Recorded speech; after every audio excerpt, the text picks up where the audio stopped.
again. Like my ear chronicles, we don't even need to get into it. Anyway, I thought so. Okay, also, so I have a little light that I use for my photography stuff, but I thought like maybe that would look kind of good like for videos. Am I crazy? Am I crazy? Am I crazy? Guys, am I crazy? Okay, enough of that. So, and I would just want to show you also, like, we have options, girl. Like, okay, so that's not an option. Wait. Little pink, like a hotter pink. Ooh. Ooh. You know what I mean? We could even go, like,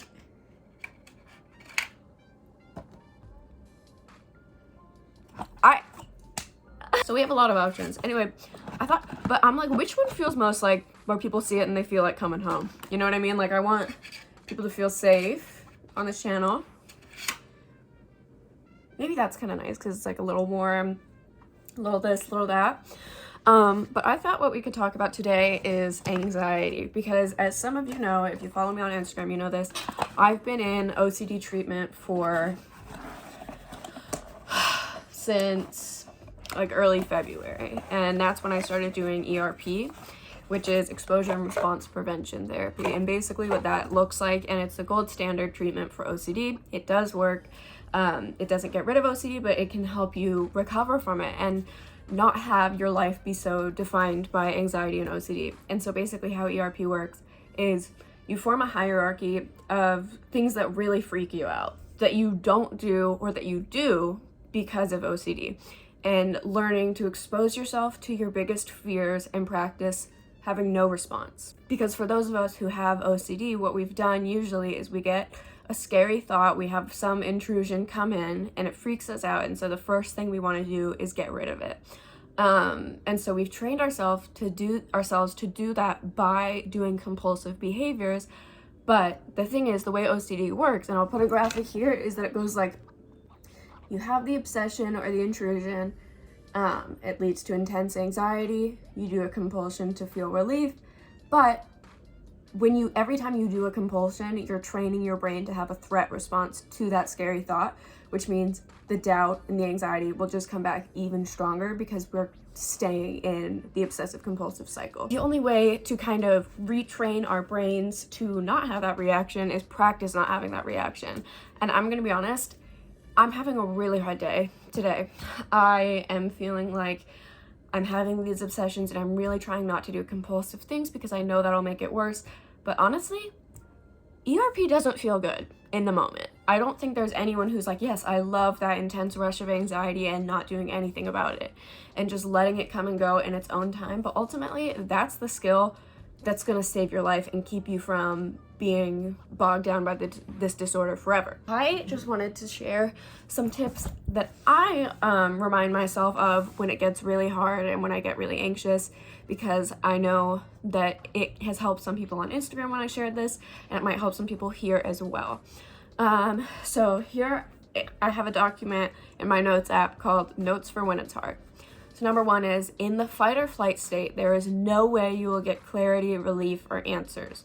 Do not try to achieve these things. It'll only make the distress stronger. So say you have a thought like, what if I hit someone with my car and didn't realize? The response that you probably have trained yourself to have is checking if you did, driving back to see if there was any accident, looking up any accidents in your area, like Googling and seeing if there were any car crashes, and that kind of thing. But what you want to do is practice sitting with the doubt and uncertainty, which is so hard, because the thing about OCD is that everyone has a different theme, or like there's overlap obviously, but like everyone's theme feels equally distressing. And so there's this kind of idea like, oh, I really struggle with like sexual orientation OCD. I wish I just had contamination OCD so it could be so much easier. It's not easier, because the theme that you have, OCD usually picks a theme that goes against your values so that it'll be the most provocative for you, and so that it will trigger a response from you and keep you in OCD's grasp. which is what we don't want. And that's why doing these exposures with the response prevention aspect is so hard, because you're training yourself to have your biggest fear come up, the biggest fears about yourself or things that could happen or things you could do, and doing nothing about it. So like going back to the like, what if I hit someone with my car and didn't remember example, you would have to sit with the statement or like the feeling of maybe I did, maybe I didn't, because that's really the only way through. Because the way I think about it is like having OCD is like a game of tug of war where you have the obsession, and if you respond to it, you're pulling back. So OCD will make it even scarier to pull you back, and then all the things that you used to get relief before don't work anymore. So you're having to do more and more compulsions, and like you stay in this like tug of war game where OCD keeps pulling you back because you're engaging with it. What we need to do instead of that is, OCD is like, what if you hit someone with your car? And you have to be like, maybe not. And you drop the rope, and there's nothing for it to like pull back against because you're giving it nothing to work with. And with neuroplasticity and the idea that you can kind of create new habits and pathways in your brain that are more productive, you can learn to eventually have that thought come up and there's no response. Like I've had so many intrusive thoughts that now when I get them, I'm like, yeah, I just get that thought sometimes. It doesn't mean anything. I don't have to give it any significance. But when we treat it like it's significant, we're training our brain to be scared of that thought and continue to have a threat response to it. So all this to say, when you're in that state, when you're really having that obsession and you're really wanting to engage with it or disprove it or negotiate with it or be like, that's never happened, or that couldn't happen, or could that happen, or anything you do that's compulsive will not bring you relief. Like I can promise you that. It'll keep you stuck in the cycle. And it's so hard not to do something compulsive because it feels so urgent. But anytime you have a thought that feels really urgent and like you need to answer it, that's OCD. Or like and it's so important also to think about the behavior versus the content, because ultimately it doesn't matter what your theme is. We respond to it all the same way with maybe not, and moving on with our lives, not getting that closure and not figuring it out. OCD is the doubt disorder. And so when you feel uncertain, it's so hard, but it's the only way to take power back from OCD. So any questions that you try to answer, anytime you try to get answers or figure it out when you're in that anxious state, will not work. It will be fruitless. What we have to practice doing is letting anxiety come and go on its own. Like I've heard it described like you're lying on a river and it's kind of like the water is undulating beneath you and you just wait for the wave to pass. And there's nothing you can do to make it go faster. And I also think about it, I have so many like metaphors or similes or comparisons that help me conceptualize OCD. And one of those also is imagining that it's like quicksand, where you get the obsession and the more you try to get rid of it, the more you try to like answer the question or figure it out or see if it's real or not, or if it's actually dangerous, the faster you sink and the faster OCD pulls you under. So really what we need to do is practice not engaging. So yeah, and then that was really long for my first tip, but my second one is you can handle intense distress and doubt. Stick it out for your future self. Each time you don't react to a scary thought, you are making life easier and less stressful for future you. And so something about OCD recovery and exposure and response prevention specifically is that it's not going to feel good in the moment for the most part, because you're doing something that makes you anxious. You're confronting your biggest fear and not using any of your safety behaviors that you've used to try to get rid of that behavior. So you're gonna feel probably more anxious, because the thing about ERP is that it's very much about delayed gratification. So with some anxiety treatments, like say it's meditation, say it's like that kind of thing, which are things that can be great for OCD but also counterproductive, because anything that you do to try to get rid of the anxiety is a compulsion. You can't get rid of it. Anything you do will make it worse in the future for you. You just have to let it come and do nothing about it. And it's so hard. And I've been struggling with that today, but that's part of why I'm filming this, is because I need these reminders too. Like it's so hard. But it's very much about the delayed gratification, as I was saying, where like it's gonna feel super, like you do an exposure and you're probably gonna feel anxious in the moment. You might feel anxious for like days or hours or weeks afterwards, but then eventually that obsession won't have as much power over you, and it'll be able to come up and you'll be like, oh yeah, I don't need to respond to that, because you've gone so many times practicing not responding to it.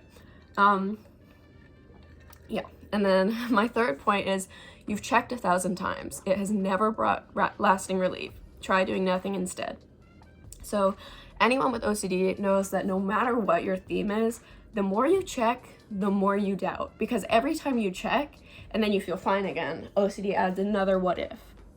And it becomes so scary again. Like, say, going back to the hit someone with my car and don't remember example. Say you're like, did I hit someone with my car and don't remember? And that's the intrusive thought. And then in response, you're like checking your memories. You're like, well, I didn't see anyone in the road, or like, I probably would have known if there was no blood on my car. Or like, OCD will come up with something to make it feel real. Like, well, maybe you don't remember. Maybe you hit them and like there was no blood. Maybe you like did all these things that make whatever brought you relief before not work anymore, because compulsions do not provide lasting relief. The only way to get lasting freedom from OCD is to not engage, and it's so hard. My fourth point is, this fear will come and go on its own, and any attempt to rush it is actually making it last longer. That one's pretty self-explanatory. It's kind of just like the quicksand example, where like you can't get rid of it. You just have to let it come with you. I sometimes think about it like a little bee. Like, okay, OCD, I have to do all these things today, and I'm gonna still do them even though you're here. You can come along, but I'm still the one in the driver's seat. You know what I mean?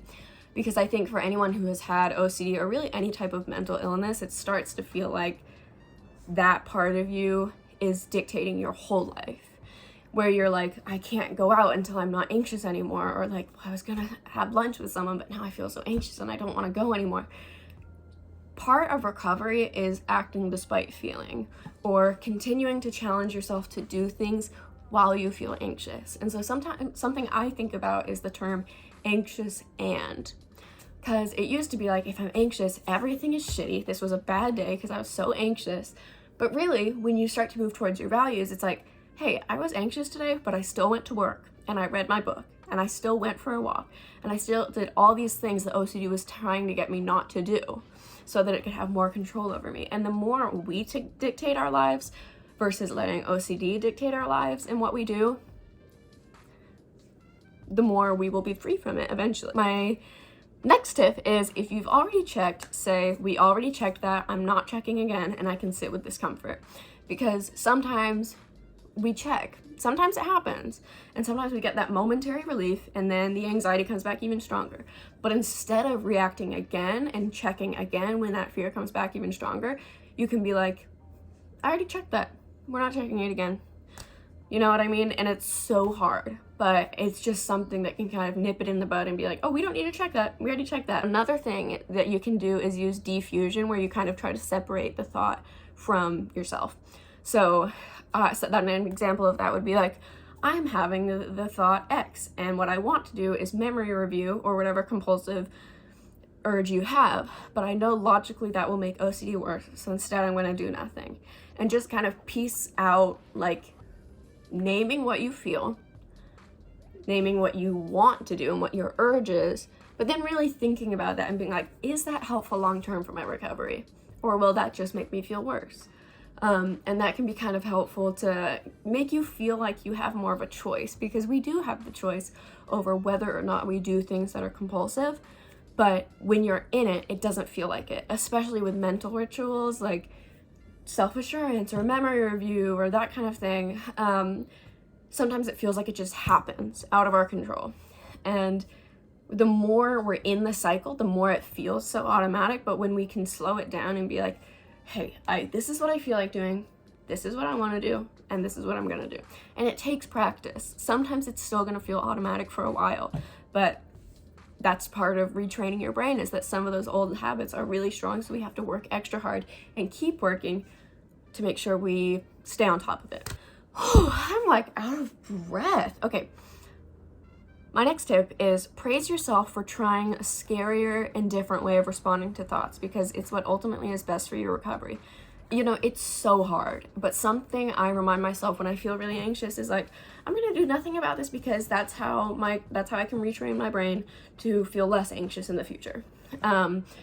And sometimes it's helpful to think about that and remember your why, because when you're in the OCD, like I was having a flare up the other day, I like ruminated the whole way that I was driving home from work, and I just felt stuck in the cloud of doubt.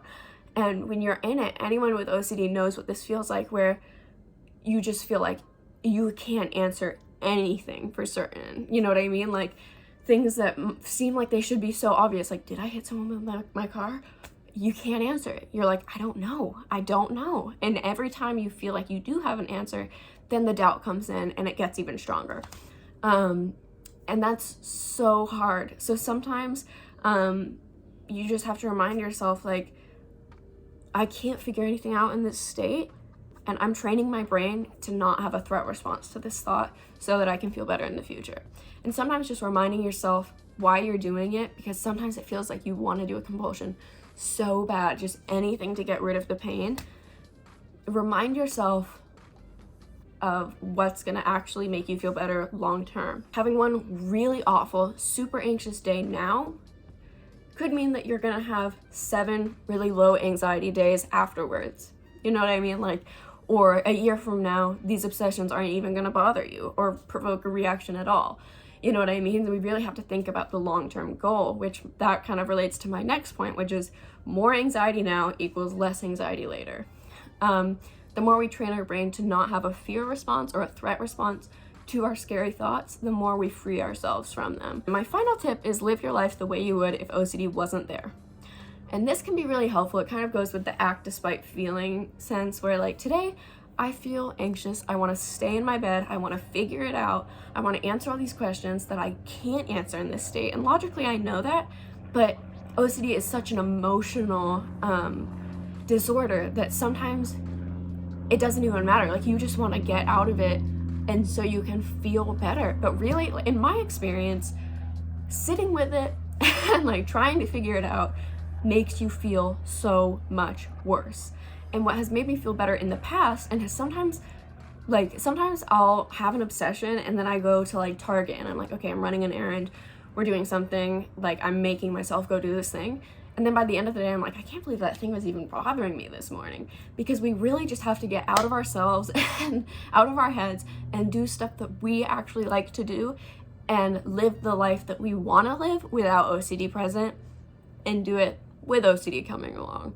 So yeah, that's what I have for this video. I hope you found it helpful. I know this is kind of like a niche thing and not a lot of people talk about OCD, and it's very misunderstood. So I don't know how many people this will appeal to, but I'm hoping that for the people who do watch it, it will be helpful. So yeah, thank you for watching. If you'd like me to do any more videos about OCD and my experience, let me know. But yeah, I hope you have a great rest of your week, rest of your day. Like, okay, whatever. And then if you don't have OCD, or if this isn't relevant to you, I'm sorry. Hopefully next week's video will be. I don't know what that will be yet.